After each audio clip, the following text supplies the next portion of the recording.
Hello hi നമസ്കാരം കൂട്ടുകാരെ, എല്ലാ പ്രിയപ്പെട്ടവർക്കും തനൂസ് ഫാമിലിയുടെ പുതിയൊരു വീഡിയോയിലേക്ക് ഹൃദ്യമായ സ്വാഗതം. പതിവ് പോലെ നമ്മളൊരു പാചക വീഡിയോയുമായിട്ടാണ് ഇന്നും വന്നിരിക്കുന്നത്.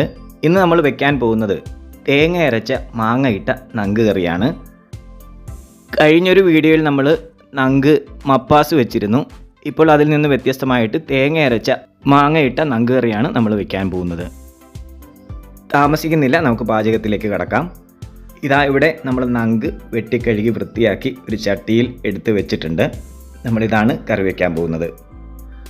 അത്യാവശ്യം അല്പം വലിയ നങ്കാണ് നമുക്ക് കിട്ടിയിരിക്കുന്നത്. ഏറ്റവും വലുതൊക്കെ ഞാൻ രണ്ടായിട്ട് കീറി ഇട്ടിട്ടുണ്ട്.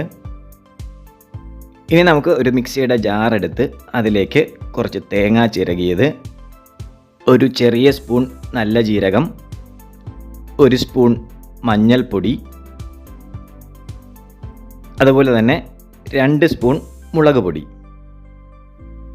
ഇനി നമുക്കിതിനകത്തേക്ക് ഇടാനുള്ളത് കുറച്ച് സവാളയാണ്. ചെറിയ ഒരു 1/4 ഭാഗം സവാള എടുത്താൽ മതി. അത് നമ്മൾ ഇട്ടിട്ടുണ്ട്. ഇനി ആവശ്യത്തിന് വെള്ളം കൂടി ഒഴിച്ചു കൊടുക്കാം.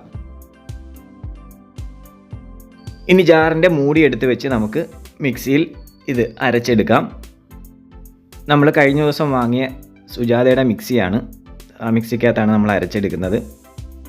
അങ്ങനെ അരച്ചു കഴിഞ്ഞാൽ അത് നമുക്ക് എടുത്ത് മാറ്റി വയ്ക്കാം. നന്നായിട്ട് ഇത് അരഞ്ഞിട്ടുണ്ട്.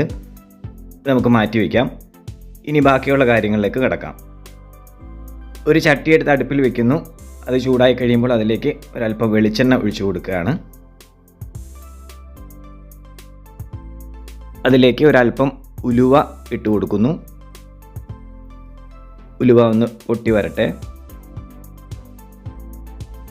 ഉലുവ ഒന്ന് മൂത്ത് വന്നു കഴിയുമ്പോൾ നമുക്കതിലേക്ക് ഇടേണ്ട സാധനങ്ങളാണ് ഇവിടെ എടുത്തു വെച്ചിരിക്കുന്നത്. സവാള, ഇഞ്ചി, പച്ചമുളക്, വെളുത്തുള്ളി, തക്കാളി, കറിവേപ്പില, മാങ്ങ. ഇത്രയും സാധനങ്ങൾ നമ്മൾ ഇവിടെ എടുത്തു വെച്ചിട്ടുണ്ട്. എണ്ണ ചൂടായി ഉലുവ ഒന്ന് നന്നായിട്ട് പൊട്ടി വന്നു കഴിയുമ്പോൾ നമുക്ക് ആദ്യം സവാള ഇടാം. സവാള ആദ്യം ഇട്ട് കൊടുക്കാം. അത് കഴിഞ്ഞ് നമ്മൾ ഇഞ്ചിയാണ് ഇട്ട് കൊടുക്കുന്നത്. രണ്ടാമത് ഇഞ്ചി ഇട്ട് കൊടുക്കുന്നു. അതിനുശേഷം പച്ചമുളക് കൂടി നമ്മൾ പുറകെ ഇടുകയാണ്. പച്ചമുളകും കറിവേപ്പിലയും ഇട്ടു. ഇനി ഇത് എല്ലാം കൂടെ ഒന്ന് മിക്സ് ചെയ്ത് കൊടുക്കുക. നന്നായിട്ടൊന്ന് മൂക്കട്ടെ. ഏകദേശം മൂത്ത് വന്നിട്ടുണ്ട്. ഇനി ഇതിലേക്ക് നമ്മൾ ബാക്കിയുള്ള തക്കാളിയും മാങ്ങയും കൂടി, പ്രധാനപ്പെട്ട കാര്യം മാങ്ങയും കൂടി നമ്മൾ ഇട്ട് കൊടുത്തിട്ടുണ്ട്. നന്നായിട്ട് ഇളക്കി കൊടുക്കുന്നു. ആവശ്യത്തിന് ഉപ്പും കൂടി ഇട്ട് കൊടുക്കുക. എന്നിട്ട് എല്ലാം കൂടെ നന്നായിട്ട് ഇളക്കി മിക്സ് ചെയ്യുന്നു.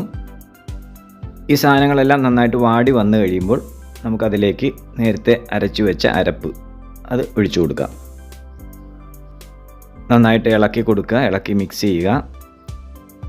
നമ്മൾ മിക്സി കഴുകിയ വെള്ളം കൂടി ഒഴിച്ചു കൊടുക്കുന്നുണ്ട്.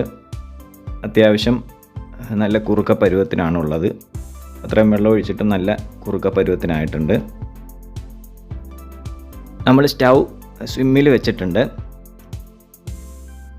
ഇനി ഈ അരപ്പൊന്ന് തിളച്ച് കഴിയുമ്പോൾ നമുക്കതിലേക്ക് മീനിട്ട് കൊടുക്കാം. ഇപ്പോൾ അത്യാവശ്യം തിള വന്നിട്ടുണ്ട്. നമുക്കതിലേക്ക് മീനിട്ട് കൊടുക്കാം. നങ്കാണ് മീൻ. നങ്ക് മീൻ നമ്മൾ അരപ്പിലേക്ക് ഇട്ട് കൊടുക്കുകയാണ്. നമ്മളെപ്പോഴും പറയുന്നത് പോലെ മീൻ അരപ്പിൽ മുങ്ങിക്കിടക്കണം. കാരണം മീനിൻ്റെ എല്ലാ ഭാഗത്തും അരപ്പ് നന്നായിട്ട് പിടിക്കണം. എന്നാലേ മീൻ ടേസ്റ്റ് കിട്ടത്തുള്ളൂ. നമ്മളിനി മൂടി വെച്ച് തിളപ്പിക്കാം. സ്റ്റൗ നമ്മൾ നേരത്തെ പറഞ്ഞ പോലെ സ്വിമ്മിൽ തന്നെയാണ് വെച്ചിരിക്കുന്നത്. ഇപ്പോൾ ഏകദേശം തിള വരുന്ന സൗണ്ട് കേൾക്കുന്നുണ്ട്. നമുക്ക് തുറന്നു നോക്കാം. ആഹാ, നന്നായിട്ട് തിളയ്ക്കുന്നുണ്ട്. നല്ല മീൻകറിയുടെ സ്മെല്ലുണ്ട്. ചെറുതായിട്ടൊന്ന് പൊടിഞ്ഞു പോകാത്ത രീതിയിലൊന്ന് ഇളക്കി കൊടുക്കാം. നല്ല സൂപ്പർ മീൻകറി റെഡിയായിട്ടുണ്ട്. മാങ്ങ ഇട്ട തേങ്ങ അരച്ച മീൻകറിയാണ്. നമുക്കൊരു ബൗളിലേക്ക് അത് മാറ്റാം. മീൻകറി എന്ന് പറയുമ്പോൾ എല്ലാവർക്കും ഇഷ്ടപ്പെട്ടൊരു വിഭവമാണ്. മീൻകറി മാത്രം മതി നമുക്ക് ചോറ് കഴിക്കാൻ, അല്ലേ? എന്തായാലും പ്രിയപ്പെട്ടവരെ, നിങ്ങളും ഇങ്ങനെ മാങ്ങ ഇട്ട തേങ്ങ അരച്ച മീൻകറി ഒന്ന് വീട്ടിൽ ട്രൈ ചെയ്ത് നോക്കുക. എന്നിട്ട് നിങ്ങളുടെ വിലയേറിയ അഭിപ്രായം അറിയിക്കുക. നമ്മുടെ വീഡിയോ ഇഷ്ടമായെങ്കിൽ ലൈക്ക് ചെയ്യുക, ഷെയർ ചെയ്യുക. സബ്സ്ക്രൈബ് ചെയ്യാത്തവരുണ്ടെങ്കിൽ ഒന്ന് സബ്സ്ക്രൈബ് ചെയ്ത് സപ്പോർട്ട് ചെയ്യുക. വീണ്ടും മറ്റൊരു വീഡിയോയുമായിട്ട് കണ്ടുമുട്ടുന്നത് വരെ നന്ദി. നല്ല നമസ്കാരം. Tata, bye bye.